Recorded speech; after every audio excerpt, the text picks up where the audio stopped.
السلام علیکم ورحمۃ اللہ وبرکاتہ۔ آج جنوری کی 12 تاریخ ہے سن 2024 اور جمادی الثانی کی 30 تاریخ ہے سن 1445 ہجری۔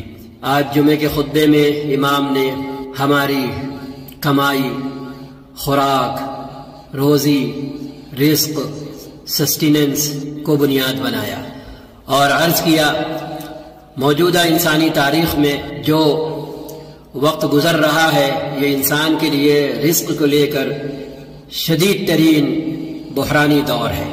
ہر انسان اس فکر میں، اس سوچ میں مبتلا ہے کہ وہ اپنے مستقبل کو کیسے محفوظ کرے، راحت کے اعتبار سے، آرام کے اعتبار سے، تکلیفوں اور مصیبتوں کو کم کرنے کے اعتبار سے۔ امام نے عرض کیا ایسا کرتے وقت انسانوں کی اکثریت یہ بات بھول جاتی ہے کہ اس انسان کا خود ایک خالق ہے اور وہی اس انسان کا رازق بھی ہے۔ ساری کوششیں، سارے اسباب کمائی کے، روزی کے، یہ سب کے سب اس رازق کے مرہون منت ہے، اس رازق کی مرضی کے مرہون منت ہے۔ اس کی مرضی کے بنا کچھ نہیں ہو سکتا۔ یہ کیفیت انسانوں کی اکثریت کو نصیب نہیں ہے۔ اس کیفیت سے انسانوں کی اکثریت عاری ہے اور وہ یہ سمجھتی ہے کہ بس اس کی اپنی جد و جہد، اس کی اپنی سمجھ بوجھ، اس کی اپنی جانکاری، اس کا اپنا علم اور ہنر یہ کافی ہے اسباب کو جٹانے کے لیے اور رزق فراہم کرنے کے لیے۔ اس موقع پر ہم کہا کرتے ہیں کہ سمجھنے کے لیے لوگ سمجھ سکتے ہیں ان لوگوں کو دیکھ کر جو کل مالدار تھے اور آج غریب ہو گئے، جو کل پیسے والے تھے آج مفلس ہو گئے۔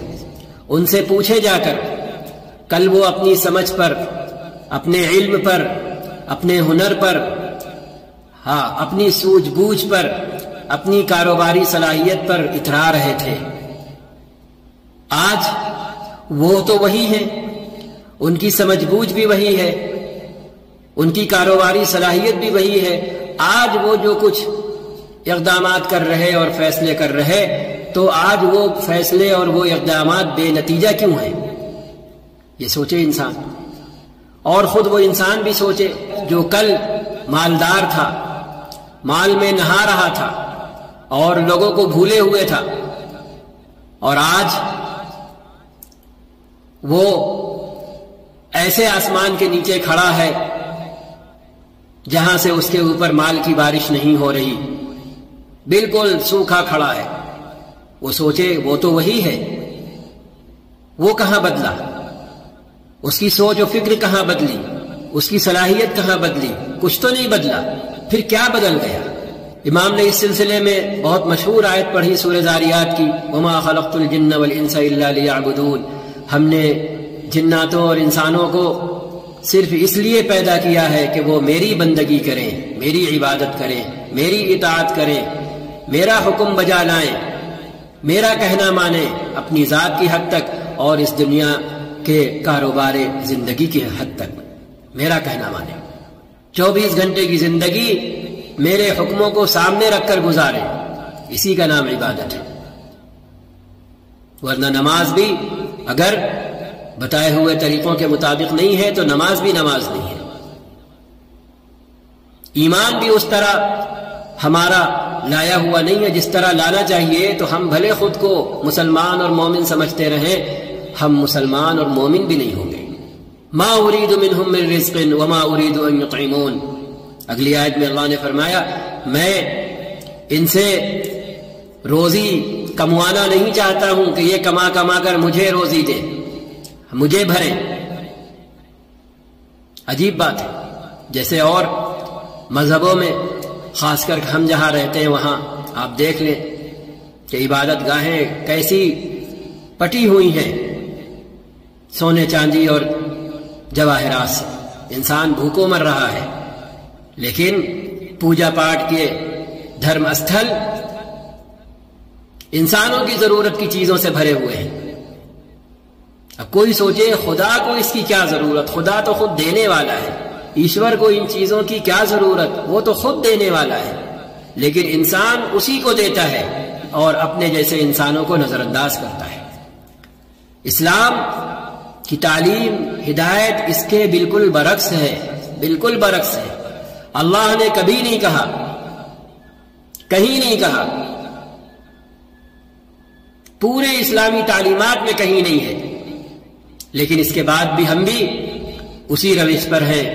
مسجدیں بنائیں گے، حج کریں گے، عمرے کریں گے، لیکن اپنے ارد گرد، اپنے رشتہ داروں میں، اپنے محلے میں، اپنے علاقے میں لوگوں کو ننگا بھوکا چھوڑ دیں گے۔ یہ تو کل جب آنکھ کھلے گی تب پتہ چلے گا۔ اللہ خود فرمائیں گے کہ اگر تو فلاں کو کھلاتا تو گویا مجھے کھلاتا، میں نے تو کہہ دیا تھا کہ مجھے ڈھونڈنا ہے، مجھ سے ملنا ہے تو میرے غریب بندوں کے پاس جانا، ان کی ضرورتیں پوری کرنا، ان کی فکر کرنا۔ کیوں؟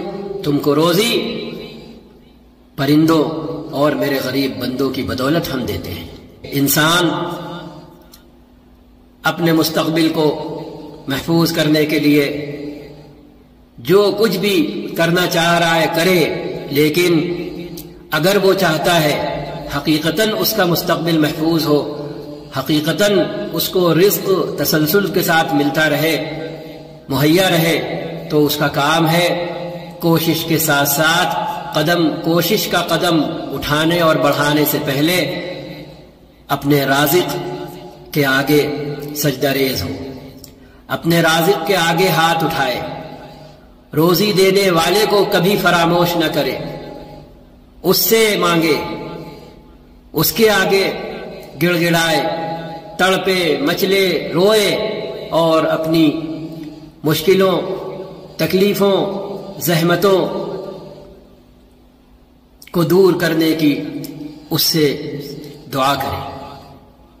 اس سلسلے میں امام نے ایک بزرگ کا واقعہ بیان کیا، حضرت ابو حاتم الزاہد۔ ان سے کسی نے پوچھا آپ کے پاس کچھ مال وال ہے؟ انہوں نے فرمایا ہاں میرے پاس بس 2 طرح کا مال ہے۔ پوچھنے والے نے پوچھا کیا کیا؟ انہوں نے جواب دیا الثقۃ باللہ، پہلا مال یہ ہے کہ مجھے اپنے اللہ پر بھروسہ ہے، دوسرا مال الیأس مما فی ایدی الناس، لوگوں کے پاس جو کچھ ہے اس سے اپنے آپ کو ہم نے بالکل مایوس کر لیا ہے کہ وہ میرا نہیں ہے، وہ لوگوں کا ہے، لوگوں کی چیزوں سے ہمیں کوئی لینا دینا نہیں ہے۔ یہ 2 کیفیتیں اور یہ 2 حالتیں یہ میرا اصل مال ہے۔ سوچیں آپ، اسی کو نبی کریم صلی اللہ علیہ وسلم نے اپنی ایک حدیث سے فرمایا ہوا ہے، ایک سوال کے جواب میں اذھد فیما عند الناس یحبک الناس، لوگوں کے پاس جو کچھ ہے اپنے آپ کو تم ان سے بے تعلق کر لو، مایوس کر لو، اس میں دل نہ لگاؤ، ان کی طرف للچائی ہوئی نظروں سے مت دیکھو، امید کی نگاہ سے مت دیکھو کہ تمہیں کچھ مل جائے۔ لوگ تم سے محبت کریں گے، لوگ تمہیں اپنے سے قریب کریں گے، لوگ تمہیں اپنے پاس بٹھائیں گے، بلکہ اپنی چیزیں تمہیں دکھائیں گے اور کھلائیں گے پلائیں گے۔ لیکن اگر تم ان چیزوں کی طرف لپکے تو لوگ تم کو بھگائیں گے، تم سے کنی کاٹیں گے، تمہیں دیکھ کر کترا جائیں گے۔ اسی کو فرمایا گیا ہے ان الغنى غنى القلب غنى النفس، کہ اصل مالداری تو دل کی مالداری ہے، انسان کے اپنے احساس کی مالداری ہے، اصل مالداری یہ ہے۔ اسی لیے جو نیت کا مالدار ہوتا ہے، دل سے مالدار ہوتا ہے، اس کے معاملات کچھ اور ہوتے ہیں، اور جس کے پاس سب کچھ ہو لیکن اس کی نیت بھری ہوئی نہ ہو، اس کی سوچ بھری ہوئی نہ ہو، تو سب کچھ ہوتے ہوئے بھی وہ ایسا سلوک کرتا ہے جیسے اس کے پاس کچھ نہیں ہے، وہ غریب ترین انسان ہوتا ہے، اپنے گھر میں، اپنے معاشرے میں، اپنی سوسائٹی میں۔